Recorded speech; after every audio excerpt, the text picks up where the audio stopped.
Qui veut aller loin, ménage sa monture. Mesdames, Messieurs, bonsoir et bienvenue à cette édition d'information sur Camnews 24 IDFM en direct de Garoua. À la une, présidentielle 2025 au Cameroun.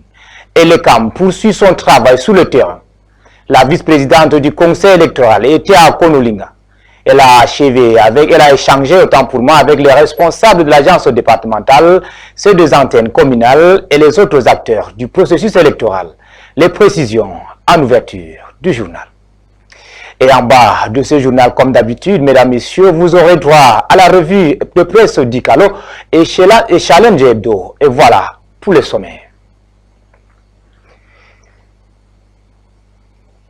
Merci, mesdames, messieurs, de nous préférer pour vous informer. Ouvrons ce journal par la politique présidentielle 2025 au Cameroun et le CAM poursuit son travail sur le terrain.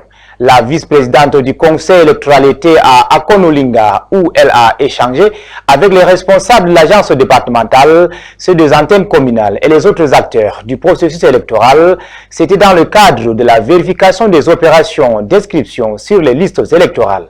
Madame Amougou Né Abena Ekobena Apolline Marie a saisi l'occasion pour appeler à la responsabilité de tous en vue d'une élection apaisée, inclusive et démocratique, comme vous allez entendre dans ce reportage d'Erwan Chris Eluna. Le fichier électoral s'est enrichi de quelques centaines de nouveaux inscrits dans l'Oignon et Foumou, région du centre. Le bilan était d'actualité ce mardi à Konolinga. C'était à l'effet d'une séance de travail que présidait la vice-présidente du conseil électoral qui s'est arrêtée dans ce démembrement départemental de l'ECAM à l'effet de la tournée trimestrielle de révision des inscriptions sur les listes électorales. D'une manière globale, il faut reconnaître que les choses ne sont pas allées très vite. Nous avons par exemple le cas d'Ayos, où on signale des campagnes qui ont eu lieu avant et au cours desquelles on a ratissé très large, dont le fichier n'est pas très mobile. Mais on voit quand même que les gens ont inscrit par là 300 par-ci, 100 par-là. En face de la vice-présidente du conseil électoral, les responsables de l'agence départementale, ceux des antennes communales, les responsables des partis politiques et des membres de la société civile. En plus du bilan de leur déploiement, ils ont égrené quelques difficultés auxquelles ils sont confrontés dans le cadre de leur travail. Des difficultés bien enregistrées par l'hôte du jour, qui exhortent ses vis-à-vis à continuer sereinement leur travail et à bien baliser le chemin en vue d'une présidentielle apaisée, inclusive et démocratique dans l'Oignon et Foumou. Nous pouvons dire d'une manière générale que le travail sur le terrain se fait en collaboration avec la commission mixte, en collaboration avec les autorités administratives et que notre objectif, c'est d'organiser un scrutin apaisé, un scrutin inclusif, un scrutin transparent. Et c'est ça le travail, les stratégies que nous développons sur le terrain. Cette tournée a aussi donné l'occasion à la vice-présidente d'évoquer la question de la plateforme d'échange et d'information qui se tiendra cette fin de mois dans l'Omba Meinoubou et qui permettra à tous les acteurs du processus électoral de se retrouver sur une même table de discussion. Nous avons retenu pour thème pour une mobilisation de tous les acteurs du processus électoral en vue des élections apaisées, inclusives et transparentes. Vous voyez que nous préparons les choses sur le terrain et nous voulons que les acteurs du processus électoral adhèrent à ce thème. Parce que la condition d'une élection transparente, c'est d'abord de créer les conditions de paix et de participation et d'inclusion de tous. La convocation du corps électoral prévue au plus tard en juillet prochain sonnera la fin des inscriptions sur les listes électorales cette année. Aux populations d'Union et Foumou, la vice-présidente du conseil électoral demande de continuer à s'inscrire massivement sur les listes afin que le moment venu, chacun puisse participer à l'écriture de l'histoire du Cameroun. Une conférence au débat autour de la protection des défenseurs des droits humains au Cameroun s'est tenue jeudi dernier à Yaoundé.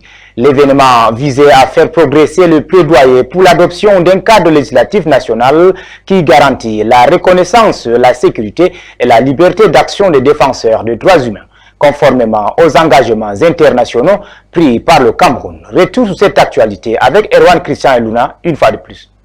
Comme la RDC, le Mali, le Burkina Faso, la Côte d'Ivoire et la RDC, Les défenseurs des droits humains au Cameroun veulent faire adopter une loi qui les protège et les défend. Plusieurs d'entre eux ont donné leur ressenti à cet effet. Ils sollicitent avoir une meilleure considération en rapport avec leur travail dans le pays. Parce qu'au Cameroun, il y a une mystification, il y a une sorte de stigmatisation, il y a même une sorte d'image qui n'est pas l'image que devait renvoyer le travail d'un défenseur des droits humains.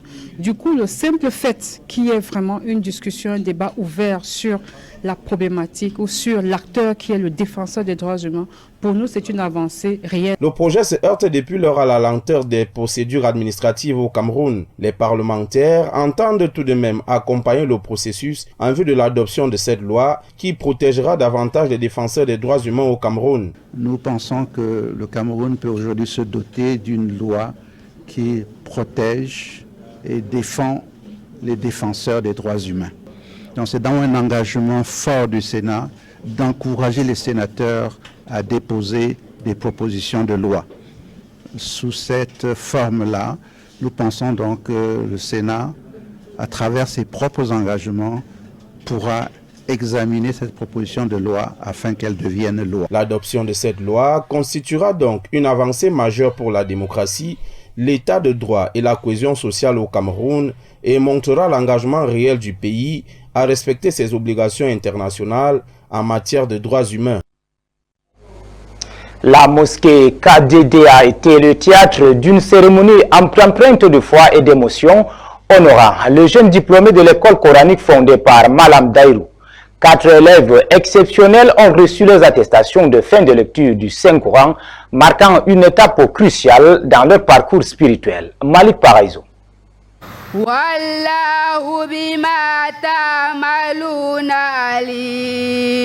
Le dimanche 20 avril 2025, la mosquée KDD a vibré au rythme de la foi et de l'émotion lors d'une cérémonie mémorable organisée par l'école coranique fondée par le regretté Malam Daïrou, affectueusement surnommé Tela. 4 jeunes filles, véritables voix d'or, ont reçu leur attestation de fin de lecture du Saint-Coran, marquant ainsi une étape significative dans leur parcours. Lillahi ma fi samawati wa ma fil ard wa in tubdu ma fi anfusikum aw tukhfuhu yuhasibukum bihi Allah fayaghfiru liman yasha wa yu'azzibu man yasha. Wallahu ala kulli shay'in qadir. L'événement a rassemblé un public prestigieux composé de Sa Majesté El Hadj Adamou Ouseni Labo II, chef de la communauté Haoussa de Douala, ainsi que d'élite de la communauté musulmane, d'imams, de parents et d'autres personnalités influentes. La cérémonie a été empreinte de respect et de gratitude, notamment en mémoire du fondateur de l'école. Donc, l'héritage continue de vivre à travers l'enseignement dispensé sous la direction actuelle de Malam Cheou Ousmane. Rabbana wa la tuhammilna ma la taqata lana bi wa'fu anna waghfir lana warhamna anta maulana fansurna ala al-qawmil ghafirin. Les jeunes filles, chacune à leur tour, ont récité des versets du Coran devant un public captivé. Les émotions étaient palpables alors que leurs voix s'élevaient, touchant le cœur des invités présents. Ce moment fort a rappelé l'importance de la transmission des valeurs islamiques et du savoir coranique. En santé, les chirurgiens du Septentrion et de l'Afrique de l'Ouest se sont réunis à Garoua pour discuter des stratégies de lutte contre l'hydrocéphalie. Cette maladie affecte particulièrement le nord du pays où 75% des cas confirmés ont été recensés. Les experts cherchent à améliorer la prise en charge des patients et à prévenir les cas futurs. Boubacar Adam. Dans la région du Nord, une préoccupation majeure pour la santé publique a émergé suite aux récentes enquêtes menées par des chirurgiens. Entre le 14 et le 17 février 2021, 71 cas d'hydrocèle ont été confirmés dans plusieurs districts de santé, alertant ainsi les autorités et les personnels de santé. Face à cette situation alarmante, un atelier de formation sous-régional a été organisé à Garoua, réunissant des personnels de santé issus des pays francophones. L'objectif principal, renforcer les compétences nécessaires pour traiter efficacement les cas d'hydrocèle et soulager les victimes. Il faut avouer que la région du Nord, les 15 d'ici la région sont des régions endémiques de la filariose lymphatique, où nous avons dénombré beaucoup de cas. Et je pense que, n'est-ce pas, la présence de cette formation et même ces campagnes chirurgicales viendra à point nommé pour, n'est-ce pas, apporter des solutions idoines à toutes les personnes souffrant de cette pathologie. Au cours de cet atelier, les participants ont eu l'opportunité d'acquérir des connaissances cruciales concernant cette affection. Les experts ont partagé leur expérience et leurs techniques afin d'améliorer le diagnostic et le traitement de l'hydrocèle. La formation qui a lieu ici à Garoua est une formation sous-régionale qui fait partie du projet appelé Eliminating Lymphatic Filariasis in Africa, encore appelé ELFA. Et ce projet est financé par la coopération britannique à travers le FCDO, Foreign Commonwealth and Development Office de la Grande-Bretagne. Alors, le projet est mis en œuvre dans plusieurs pays en Afrique et l'une des activités majeures est la formation des chirurgiens des pays francophones. Mais la formation ne s'arrête pas là. Une fois ces compétences acquises, les participants se livreront à un exercice pratique à travers une campagne gratuite dédiée au traitement de l'hydrocèle confirmé. Cette initiative vise à offrir une aide précieuse aux personnes touchées, tout en sensibilisant la communauté sur cette condition. Appliquer les techniques recommandées par l'Organisation mondiale de la santé en ce qui concerne la chirurgie des hydrocèles. Pendant plusieurs jours donc, les Master Trainers seront formés ici à Garoua pour que, après la formation, ils retournent dans leur pays et soient capables de former d'autres chirurgiens pour la prise en charge de l'hydrocèle. Ainsi, à travers cette initiative collective, Garoua se positionne comme un acteur clé dans la lutte contre l'hydrocèle. Un bel exemple de solidarité et d'engagement envers la santé humaine dans la région du Nord. Ensemble, continuons à œuvrer pour un avenir où chaque patient reçoit les soins qu'il mérite. À présent, mesdames, messieurs, c'est l'instant consacré à la revue de presse d'Icalo et Challenge Hebdo de ce jour. Ghislaine Kunga, comme quasi habituellement, nous amène à découvrir les unes de ces journaux en kiosque ce matin. Revue de presse. Bienvenue à la revue de presse spéciale sur Cap News 24 et ITFM radio émettant depuis Garoua. Challenge Hebdo et le tri-hebdomadaire d'Icalo vous sont offerts par MBF Media Productions. Démarrons par Challenge Hebdo à la une, top départ à Yagoua, 620 mètres ouverts à la circulation. Symbole de l'intégration sous-régionale, le pont sur le Logon a été inauguré hier par les premiers ministres du Cameroun et du Tchad. Des retombées socio-économiques très attendues aux pages 6 et 7 du journal le Challenge Hebdo. Poursuivons avec Challenge Hebdo, nom de baptême, c'est le palais de verre Paul Biya. Nous sommes donc à la page 2. Effectivement, avec cette infrastructure inaugurée il y a quelques jours. Pourvu en cassation, la Cour suprême tranchera sur le cas de 23 partisans de Maurice Kamto. Ce feuilleton judiciaire va-t-il enfin connaître son épilogue le 15 mai prochain? Eh bien, esquisse des réponses dans les colonnes du journal Challenge Hebdo. Poursuivons toujours avec ce journal, à la page 3, cette fois-ci, expulsion massive des Camerounais de Guinée équatoriale, tenue prochaine d'une consultation sur des questions consulaires. C'est dans le cadre de la recherche des solutions dans le respect de la souveraineté des deux pays, nous dit Challenge Hebdo. Toujours avec ce journal, coopération Cameroun-États-Unis, 75% de projets seront gelés en 2025. La suspension de l'aide internationale américaine n'en finit pas de drainer donc des conséquences négatives pour le Cameroun. Quittons la page 3 pour la page 4 de Challenge Hebdo. Lutte contre le paludisme. Le Fonds mondial exhorte l'unité dans l'éradication pour sauver des millions de vies et bâtir un monde plus sûr et plus prospère, nous fait-on savoir. Infection à VIH, les résultats encourageants du taux de prévalence. Pour le Comité national de lutte contre le sida, cette baisse n'est pas un fait du hasard. Eh bien, direction Challenge Hebdo pour plus de détails sur les raisons de cette baisse, bien évidemment. Poursuivons avec Challenge Hebdo à la page 5, cette fois-ci, assistance Manaouda Malachi au chevet de Jean-Paul Akono et Emmanuel Afenou. Les deux sportifs sont en situation sanitaire délicate à l'hôpital général de Yaoundé. Ils sont pris en charge par par le gouvernement. Enfants de la rue, retirés de la route, ces jeunes victimes de préjugés, c'est le défi que veut relever le ministère des Affaires sociales à travers 3 jours de réflexion. Challenge toujours plein du Logone, le pont de 629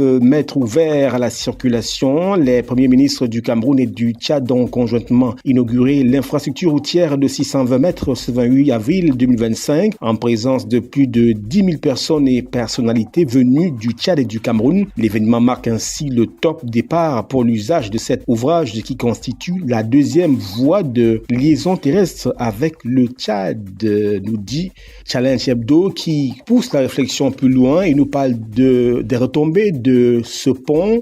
Les enjeux socio-économiques d'un projet intégrateur nous sont livrés par Challenge Hebdo. Page 7, Fleuve Logone. Un pont, 3 gros acteurs, toujours dans la même dynamique, pour comprendre les retombées et bien sûr la plus-value de ce pont entre Yagoua au Cameroun et Bangor au Tchad. Éradication de la contrefaçon, les conflits de compétences plombent la lutte. Les douaniers et les agents de contrôle du Mines-Commerce se bousculent sur le terrain. Plus de détails avec Challenge Hebdo. 100 milliards de francs CFA en fumée, aucun secteur de l'activité n'est épargné. Les vins et spiritueux occupent le haut du pavé, nous fait-on savoir dans les colonnes de ce journal. Toujours avec Challenge Hebdo, santé publique du littoral, le gouverneur Iva Diboa installe le nouveau délégué régional. Le docteur Sorel Ngor Mebe a pris les commandes de la délégation avec des missions bien précises dont les grandes lignes nous sont livrées dans les colonnes de Challenge Hebdo, bien évidemment à la page 9. Sport football à présent, MTN League One vers un revirement de Bamboutos de Bouddha. Le président du conseil d'administration de cette équipe aurait présenté des excuses à l'instance fêtière du football national suite aux absences répétées de son équipe aux rencontres programmées Just Wait and See. Football toujours, Abdourahmane Amadou Baba charge à nouveau la FECA Foot. C'était au cours d'un entretien avec B-News, extrait de ses déclarations incendiaires dans ce journal. FECA Volley, les Lions du volley ont un nouveau staff technique. Direction ce journal pour plus de précision. Obsèque du pape François, le dernier hommage à l'évêque de Rome nous est livré dans les colonnes du journal Challenge Hebdo. Direction Côte d'Ivoire, Gbagbo lance le mouvement Trop c'est trop. Plus de détails dans ce journal. Voilà donc pour Challenge Hebdo, direction le tri-hebdomadaire d'Icalo à présent, à la une, Assemblée nationale, Palais de Verre Paul Biya, Glass House, le baptême qui divise. Le nouvel immeuble porte désormais le nom du chef de l'État Paul Biya. Le RDPC salue un acte de gratitude, l'opposition condamne à la page 3 de ce journal. VIH-Sida à la page 2, la prévalence baisse de 2,3% au Cameroun, nous fait-on savoir. Le Comité national de lutte contre le sida, CNLS, a tenu sa première session statutaire de l'année 2025, le 23 avril à Yaoundé, sous la présidence du ministre de la Santé publique, Manaouda Malachi. La lutte contre le paludisme est l'un des plus grands accomplissements de l'humanité en matière de santé publique, nous dit le tri-hebdomadaire d'Icalo. Parcourons notre journal, direction page 3, Assemblée nationale. Nous vous disions en grande une, Palais de Verre Paul Biya, un baptême qui divise sous la supervision du Premier ministre, chef du gouvernement, représentant personnel du chef de l'État. Le président de l'Assemblée nationale a procédé au baptême du nouvel immeuble qui porte désormais le nom de Paul Biya.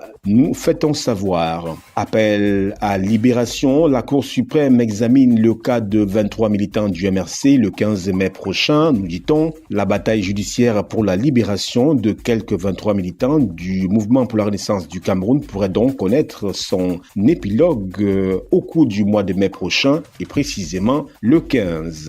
Expulsion brutale des Camerounais, nous sommes à la page 4 du tri-hebdomadaire d'Icalo. Bela Bela convoque l'ambassadeur de Guinée équatoriale. Le ministre des Relations extérieures, son excellence le jeune Bela Bela, convoque donc l'ambassadeur de Guinée équatoriale suite à l'expulsion des ressortissants camerounais dans l'après-midi du lundi 21 avril 2025, sans notification préalable à l'ambassade du Cameroun à Malabo ou au consulat général à Bata en Guinée équatoriale. mondiale, eh bien, il fallait y voir plus clair à travers justement cette convocation de l'ambassadeur de Guinée équatoriale au Cameroun par le ministre camerounais des Relations extérieures suite à l'expulsion brutale et désorganisée des Camerounais de ce pays. Toujours avec le tri-hebdomadaire Dikalo, l'heure est aux préparatifs et à la reconnaissance. Yaoundé vibre au rythme des répétitions militaires alors que le Cameroun se prépare à célébrer sa 53e fête de l'unité le 20 mai 2025.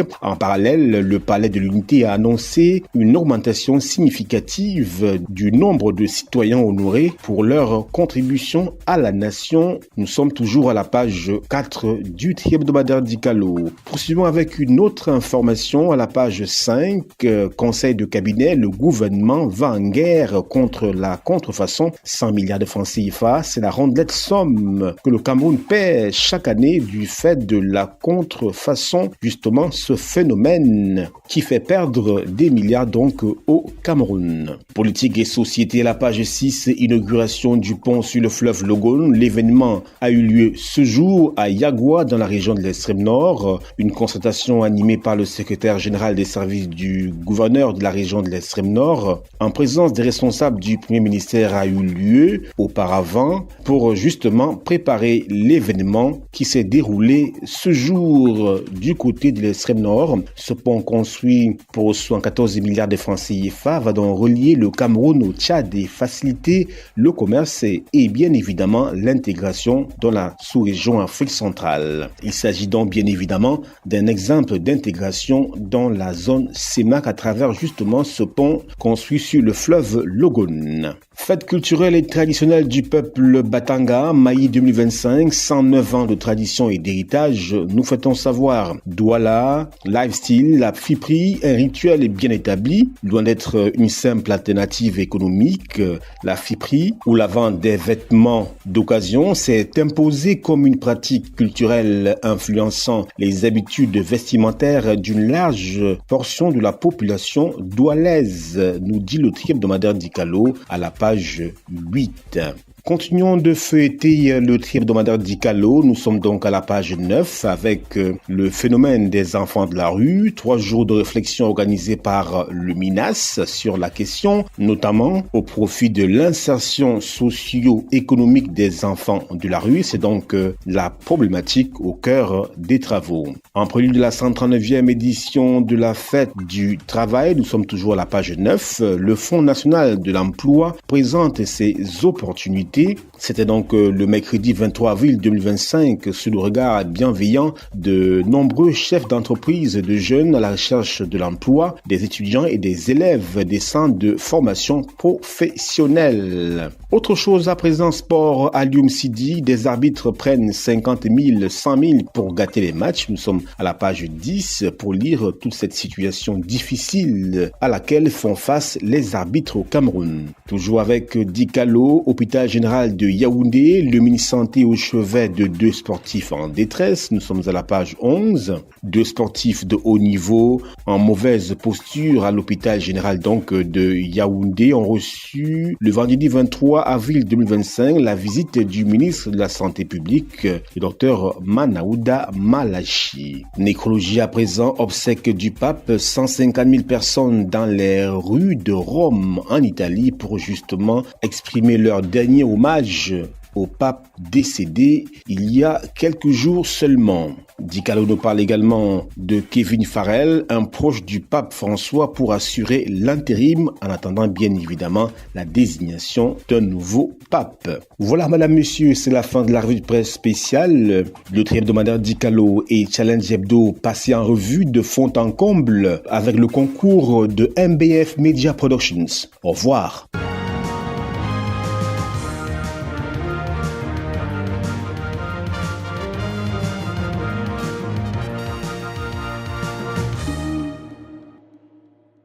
Voilà, mesdames, messieurs, c'est la fin de cette édition d'information du 20h sur Camnews 24 ITFM en direct de Garoua. Merci de nous avoir regardés. Rendez-vous demain pour un autre journal.